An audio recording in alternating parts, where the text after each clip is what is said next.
Ternyata ubi ungu tuh bisa banget loh dibikin cake yang lembutnya kayak gini dan tinggi juga. Rasanya enak banget, kempus-kempus gitu. Penasaran gak sih gimana cara buatnya? Ditonton sampai selesai ya. Yuk kita mulai bikin. Hai semua, balik lagi channel Nur Islamia Muksin. Kali ini aku bikin sifon ubi ungu. Tentu aja kita pakai ubi ungu yang udah dikupas dan sudah dikukus, lalu kemudian dihaluskan. Haluskannya bebas pakai cara apa aja, boleh pakai blender, pakai garpu, atau mau disaring kayak gini juga bisa. Lalu kemudian ini setelah disaring, ini tujuannya cuman supaya ubi ungunya lembut, terserah deh mau gimana caranya. Lalu kemudian baru aku tambahin susu cair plain warna putih, boleh pakai yang full cream juga. Lalu diaduk rata ini supaya lebih lembut aja, dan boleh juga ditambahin pewarna ungu supaya warnanya lebih kuat aja, karena biar bagaimanapun pewarna alami dari buah atau dari umbi-umbian kayak gini kan pasti nggak terlalu kuat nanti setelah matangnya ya. Lalu baru tambahkan 4 butir kuning telur, putih telurnya dipisahkan ya. Lalu kemudian tambahkan minyak, aku pakai minyak sayur biasa, lalu tambahkan juga garam dan vanila pasta. Di sini minyaknya juga bisa diganti dengan canola oil atau minyak canola, dia lebih ringan, lebih cocok juga buat sifon dan tentu lebih sehat juga. Diaduk rata sampai halus, lalu kemudian kita tambahkan tepung terigu protein rendah. Biasanya kalau yang bogasari itu yang dikunci biru ya, boleh sambil diayak, lalu kemudian diaduk rata lagi sampai halus, gak ada yang bergerindil. Kalaupun ada yang bergerindil biasanya itu dari ubinya sih. Ini emang adonannya berat, tapi nggak berat-berat banget, itu emang spatulanya aja yang agak meleot-meleot. Di sini di wadah lain aku mau mixing dengan kecepatan rendah aja, kecepatan paling rendah, putih telur dari 4 butir kuning telur tadi, lalu tambahkan dengan air jeruk nipis, lalu tambahkan gula pasir secara bertahap. Kenapa aku tadi agak kuning itu bukan air jeruk nipis tapi cuka apel. Aku cuma ngide aja sih karena stok jeruk nipis aku tuh habis. Tapi ternyata ada kendala kalau pakai cuka apel. Nanti aku ceritain ya untuk hasilnya.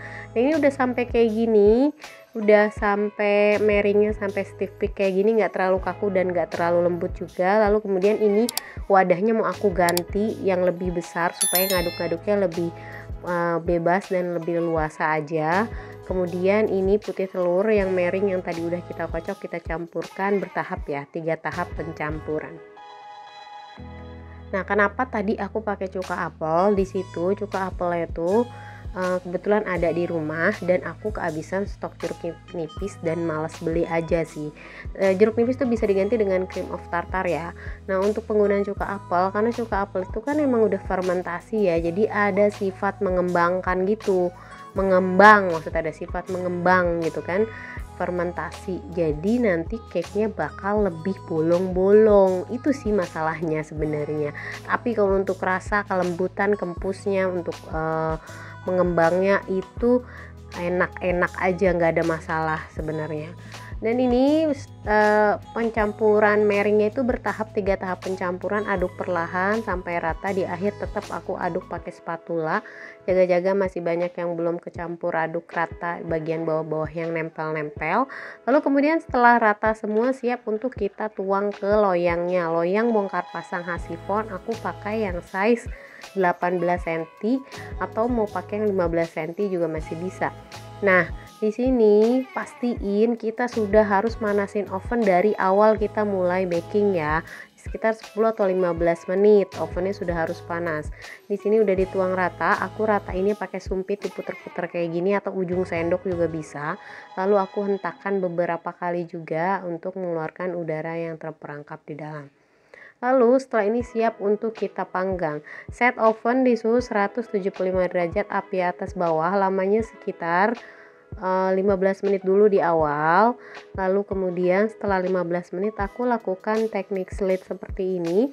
Gunanya supaya nanti saat dia mekar lebih beraturan aja, jadi pecahnya nggak berantakan gitu maksudnya. Tapi kalau nggak ngelakuin langkah ini pun nggak apa-apa, ini cuman opsional aja supaya lebih estetik aja, sebenarnya enggak pun nggak apa-apa. Nah, setelah ini di slit seperti ini, kita panggang, lanjut panggang, tapi turunkan suhunya di 120 derajat aja, api atas bawah, lamanya sekitar 90 menit atau sesuaikan dengan oven masing-masing. Ini proses-proses mengembangnya, jadi tetap karakter oven beda-beda, harus tetap disesuaikan dengan oven masing-masing. Nah, sesaat setelah matang langsung keluarkan, kemudian hentakkan sekali, lalu kemudian langsung balikan seperti ini. Boleh pakai botol atau aku pakai gelas kecil kayak gini. Nah, dibalikan segini sampai dia lebih adem, kurang lebih 1 jaman deh.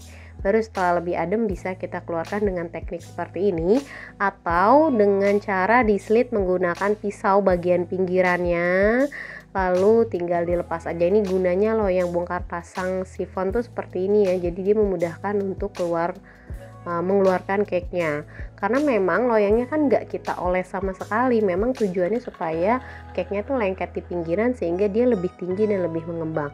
Nah, ini dia yang aku bilang tadi, cuka apel itu bikin lebih banyak bolong-bolong dan rongga-rongga karena dia sifatnya fermentasi. Tapi untuk asamnya sih, untuk mengembangkan putih telurnya itu sama sekali nggak masalah ya, bagus-bagus aja. Ini dia hasilnya, lembut, enak banget beneran. Ini enak banget, nggak nyangka ini dari ubi ungu. Jadi dicoba di rumah ya. Boleh terus juga di kolom komentar yang punya ide variasi ubi ungu atau ubi-ubian lainnya. Siapa tahu kapan-kapan kita coba bikin di sini. Jangan lupa juga untuk subscribe, like, comment, dan share video ini biar kita makin semangat upload video berikutnya. Thank you for watching, thank you for subscribe. See you next video. Bye bye.